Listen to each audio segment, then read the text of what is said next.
Сәлем достар, қалайсыздар? Сіздермен бірге Кореяда тұратын мен Құлпынай. Бүгін сіздерге тағы да жаңа бейнежазбамен келдім. Бұл бейнежазба қандай болады? Яғни бұрынғы Құлпынай мен қазіргі Құлпынайдың айырмашылығы қандай? Немесе Кореяға келгеннен кейін Құлпынайда пайда болған 7 түрлі өзгеріс. Осы жайында сіздерге айтатын боламын. Бейнежазбаны соңына дейін көрсеңіздер қызық болатынына сенімдімін деймін да. Ең бірінші мен Кореяға келген кезде менде не өзгерді? Бұрын Құлпынай қандай еді?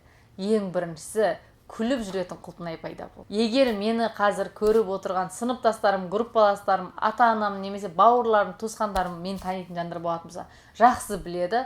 Бұрын Құлпынай қашан көрсе де шеке басын тырыстырып жүріп, немесе Құлпынайды бірінші көрген адамдар маған сөйлеуге қорқатын.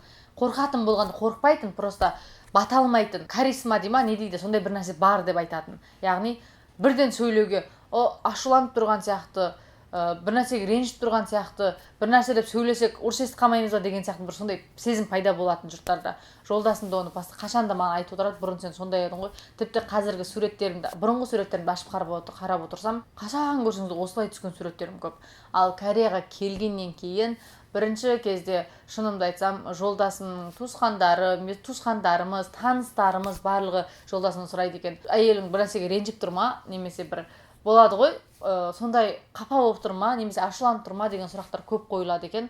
Және де бір күні мен өзім жеке естігенім, жолдасымның жұмысына барған кезде жұмысшысы жолдасым айтыпты, бір ренжіп тұрған сияқты, ашуланып тұрған сияқты, бірінші сөйлеуге қорқам, батылым бармайды деген сияқты сөздерді естігеннен кейін мен алғашқы кезде шынымды айтсам таң қалдым.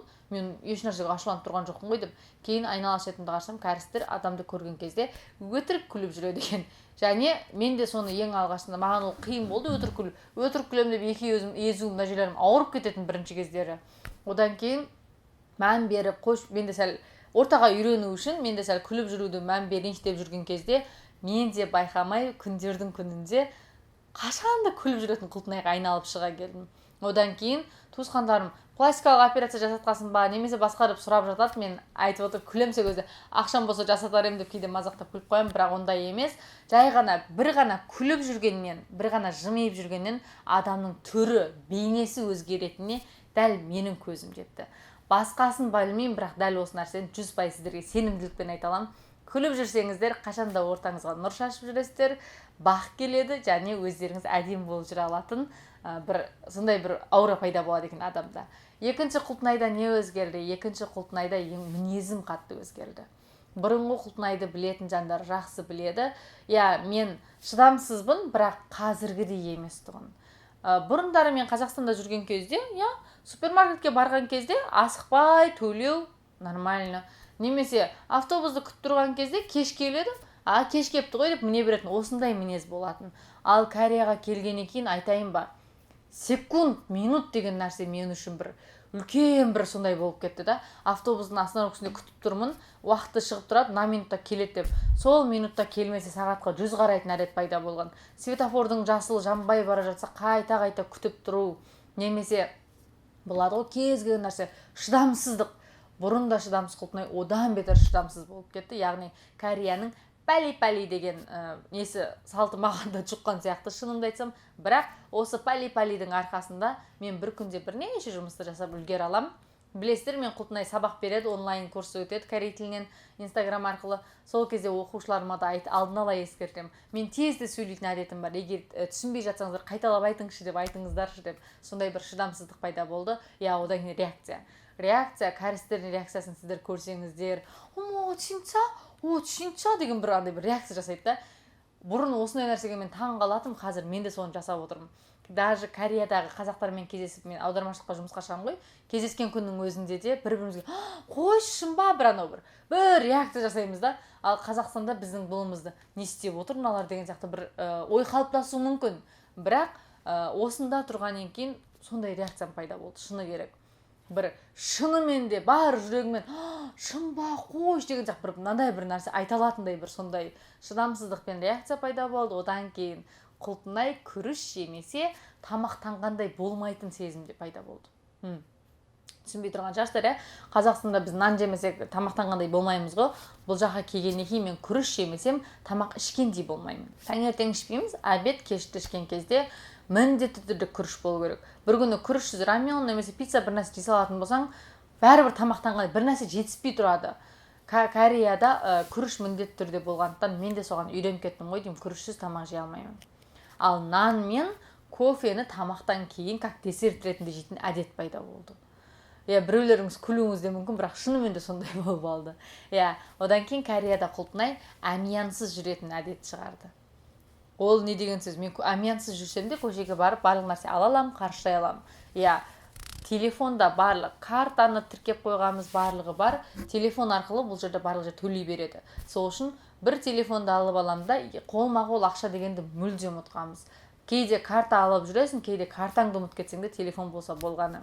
Яғни ол не деген сөз? Құлпынай телефонсыз өмір сүре алмайды деген сөз. Телефонға қатты әуес болып алдым және телефонсыз өмір сүре алмайтын дәрежеге жеттім. Бұрын ондай емес тұғым. Кореяға келіп қатты өзгерген бірі сол шығар. Одан кейін қоқыс тастау.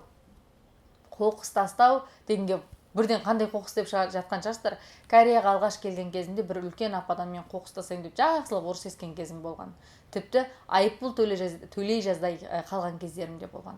Яғни бұл жақта баклажканы баклажкаға, қағазды қағазға, тамақты тамаққа, шишаны шишаға, әйнекті әйнекке деген бөлек тастайды. Бізде ондай емес қой, барлығын бір пакетке саламыз, тастай саламыз. Ал бұл жақта ондай емес. Сол бір нәрсе мені қатты үйретті, яғни тазалықты деп айтайын. Ондай үйдің ішінің тазалығы емес, кәдімгі мусорды таза тастау, қоқысты таза тастау. Осы бір нәрсе мені қатты таңғалдырғаны және үйреткені, қазір әдетке айналдырғаны. Одан кейін сәлемдесу. Барлықтарыңыз қарап тұрсам, сіздер менің бейнежазбамның астына комментарий жазасыздар. Әсіресе интервью бейнежазбасының астында басыңды изей бермеш, таза кәріс болыпсың ғой, өтірік күле береді екенсің деген комментарийлар көп жазылып жатыр. Мойындаймын.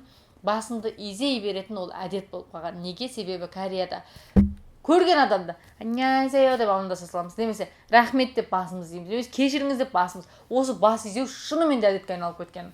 Одан кейін күле бермес, жаңа мен айттым ғой, бұл жақта күліп жүру, бір-біріңді сыйлаған дегендіктен маған ол уже әдет болып қалған нәрсе. Қашанда күліп жүруге тырысамын.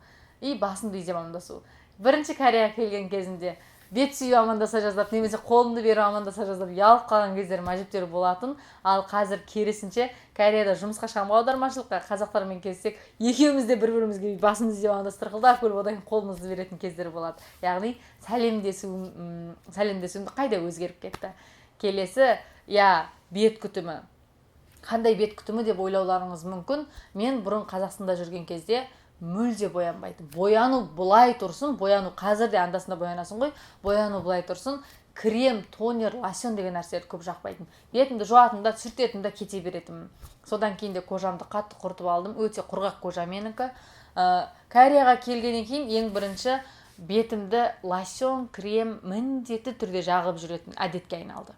Кәдімгі тонер, лосьон, кремді жақпасам, киімсіз сыртқа шыққандай әсер алатын дәрежедемін. Ол бояну емес, жай ғана бетке жағатын. Одан кейін күннен қорғайтын крем. Күннен қорғайтын кремді жақпасам, мен сыртқа шыға алмаймын.